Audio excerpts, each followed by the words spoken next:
السلام عليكم ورحمة الله تعالى وبركاته. أرحب بالجميع، أتمنى أن تكونوا في أتم الصحة والعافية. إذن هذه الحصة مخصصة للمستوى الثانية بكالوريا. أقترح لكم موضوع خاص بدرس الاحتمالات. إذن فموضوع شامل ويتضمن أغلب الأسئلة التي يمكن أن تطرح على شكلتها في الامتحان الوطني. إذن vous avez une urne, il contient 9 boules, 5 boules rouges numérotées 0, 1, 1, 1, 2 et 4 boules vertes numérotées 0, 1, 1, 2 qui sont indiscernables au toucher. On tire simultanément 3 boules de ce sac. Alors on considère les événements suivants: A. Obtenir 3 boules portant des numéros pairs. B. Obtenir 3 boules dont la somme des numéros est égale à 3. C. Obtenir 3 boules vertes. Alors montrer que la probabilité, ici je vais essayer de corriger quelques bien écrire, montrer que la probabilité de A est égale à 1 sur 21 et la probabilité de B égale à 5 sur 14. Montrer que la probabilité de P inter C est égale à 1 sur 42 et on déduire que la probabilité de C sachant B est égale à 1 sur 15. Alors voilà pour ces numéros-là. Soit X la variable aléatoire qui à chaque tirage associe le produit des numéros obtenus, déterminer X oméga, la probabilité, montrer que la probabilité de X égale à 0 est égale à 7 sur 12 et calculer P de X puis déterminer la loi de probabilité. Donc voilà les questions qui sont posées. Donc essayez de stopper la vidéo pour les relire et répondre aux questions posées. Maintenant je passe à la correction de cet exercice en commençant par l'exercice, par les questions 1. Donc voilà.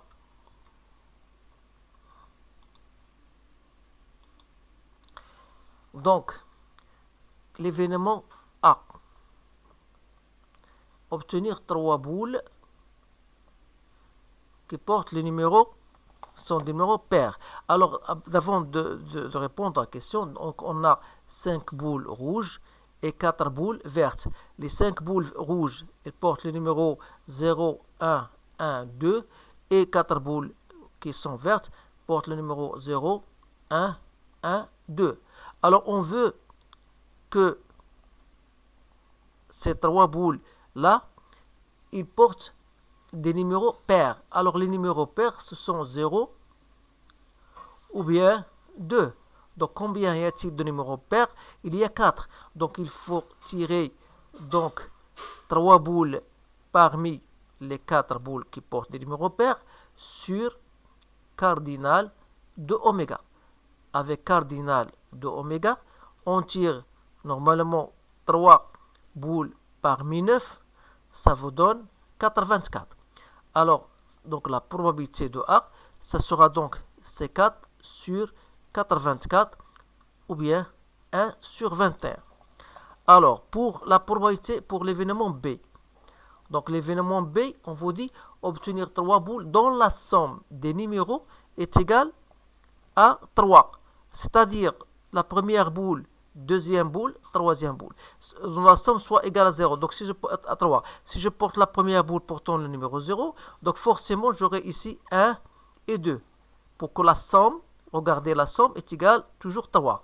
Ou bien je peux tirer 3 boules portant le numéro 1, toujours la somme égale à 3. Donc ce sont les deux possibilités que j'ai. Alors la probabilité de B, soit de tirer une boule parmi les boules qui portent le numéro 0 qui sont au nombre 2, une boule parmi les chiffres qui portent 1, c'est-à-dire j'ai 5 boules qui portent le numéro 1, et enfin un parmi 2 qui portent le numéro 2, toujours sur 84. Ça, c'est le premier choix. Ou bien tirer 3 boules parmi ceux qui portent le numéro 1 qui sont au nombre 5 sur 84. Donc j'aurai 20 plus 10 sur 84, soit 30 sur 84. Après simplification, c'est 5 sur 14. Donc voilà pour la probabilité de B. Alors, je passe maintenant à la question B. Montrer que P inter C égale à 1 sur 42 et chercher à en déduire P de C sachant B égale à 1 sur 15. Alors, pour cette question-là, donc il faut d'abord saisir la signification de P inter B, B inter C, pardon. Donc, B inter C, cet événement-là, il s'agit quoi? Donc, on doit avoir d'abord 3 boules, parce que à partenaire à C, elles doivent être toutes les 3 vertes. Et pour B, il faut que la somme soit égale à 3, c'est-à-dire soit que j'ai ici 0, 1, 2, soit que j'ai 1, 1, 1, qui sont toutes les 3 vertes. Alors, ici, je ne peux pas avoir 3 boules, toutes les 3 vertes qui portent le chiffre le numéro 1, parce que j'en ai pas. Donc là, je dis à rejeter. Donc la seule possibilité que j'aurai, c'est la première.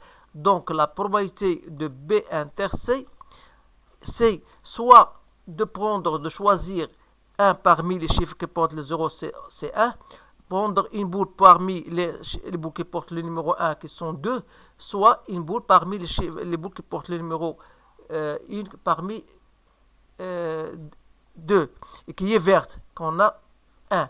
Donc tout ça sur 84. Donc c'est 2 sur 84, soit 1 sur 42. Alors voilà pour cette question. Alors quelle sera donc la probabilité de C sachant B?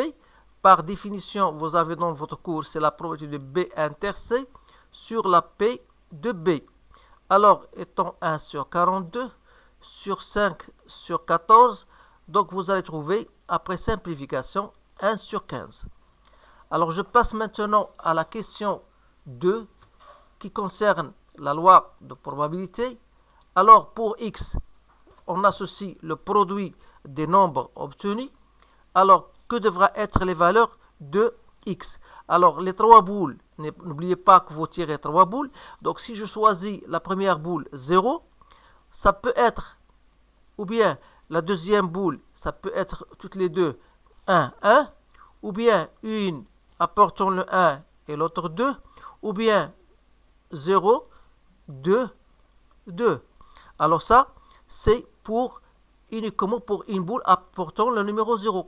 Ou bien si je choisis maintenant 2 boules qui portent 0. Alors, soit que j'ai la troisième boule portant le numéro 1, soit que j'ai une boule, la dernière boule porte le numéro 2. Donc voilà comment on fait pour répondre à cette question. Alors, la probabilité pour que x égale à 0, vous remarquez que le produit toujours égal à 0. Donc, soit pour la première cas, il faut choisir une parmi les chiffres, les boules qui portent le numéro 0, qui sont au nombre 2, puis les deux autres parmi les 7.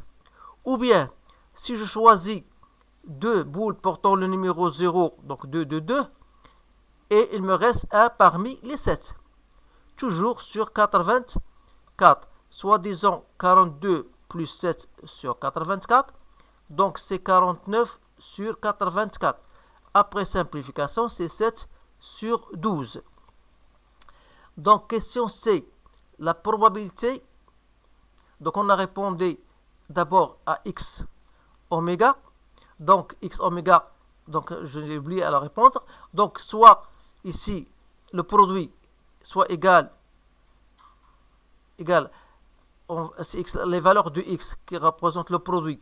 Donc ici vous remarquez que j'aurai soit x est la variable qui à chaque tirage associe le produit du numéro obtenu. Alors ici j'ai signalé seulement pour x égale à 0, mais je peux avoir x égale à 1 si je tire par exemple 3 boules portant le numéro 1, c'est-à-dire pour répondre bien à cette question, parce que c'est une question très intéressante. Donc la première boule 0, alors la deuxième boule, peu importe c'est-à-dire différent de 0, ou bien je tire 3 boules portant le numéro 1, ou bien seulement 2 boules portant le numéro 1, ou bien 2 boules portant le numéro 2. Donc, ça veut dire x égale à 0, x égale à 1, x égale à 2, ou bien x égale à 4. Alors, je mets x à 0, 1, 2, 4. On a cherché p de x égale à 0. Il nous reste chercher p de x égale à 1, puis les autres. Alors, pour px égale à 1. Donc, pour px égale à 1, il faut tirer 3 parmi les boules qui portent le numéro 1. Donc, c'est 5 sur 84. Donc, c'est 10 sur 84. Pour x égale à 2, il faut tirer 2 boules 1, 2 boules parmi les 5 et une parmi les deux qui portent le numéro 2 sur 84. Et donc pour x égale à 1, on a pour x égale à 2, donc il faut que le produit soit égal à 2. Alors pour x égale à 2, soit tirer, je répète, ici soit on tire une boule, 2 boules portant le 1 et une boule portant le 2, ou bien je tire une boule, ici, 2 et 2, ça correspond à x égale à 4. Ça correspond à x égale à 2. Alors, il me reste p de x égale à 3 ou bien x égale à 4. Donc, pour p de x égale à 4, il suffit de tirer ici 1 parmi 5 et 2 parmi 2 sur 84. Donc, ça me donne 5 sur 84. Alors, c'est-à-dire que si j'ai ici x, p de x égale à xi, alors soit x égale à 0, soit x égale à 1, soit x égale à 2, soit x égale à 4. Ici, on a trouvé 49 sur 84. Ici, on a trouvé 10 sur 84, 20 sur 84 et 5 sur 84. Donc, il faut bien s'assurer que la somme des p de x égale à xi égale à 1. Alors, voilà donc la loi de probabilité. Donc, on a terminé avec cet exercice. C'est un exercice très intéressant. On peut ajouter d'autres questions en vous demandant de chercher l'espérance et l'écart type et la variance. Donc, ça, vous pouvez l'ajouter parce que vous connaissez l'espérance n'est autre que le produit de xi fois p de x égale à xi, c'est-à-dire la somme. Et vous avez la variance, c'est e de x au carré moins e de x au carré. Et vous avez l'écart type, c'est la racine de la variance de x. Alors, de ces choses-là, vous devez les apprendre pour si jamais on vous demande, bien sûr, ces 3 questions. Alors, on a terminé. Je vous remercie. Je vous souhaite une bonne chance et je vous dis à bientôt.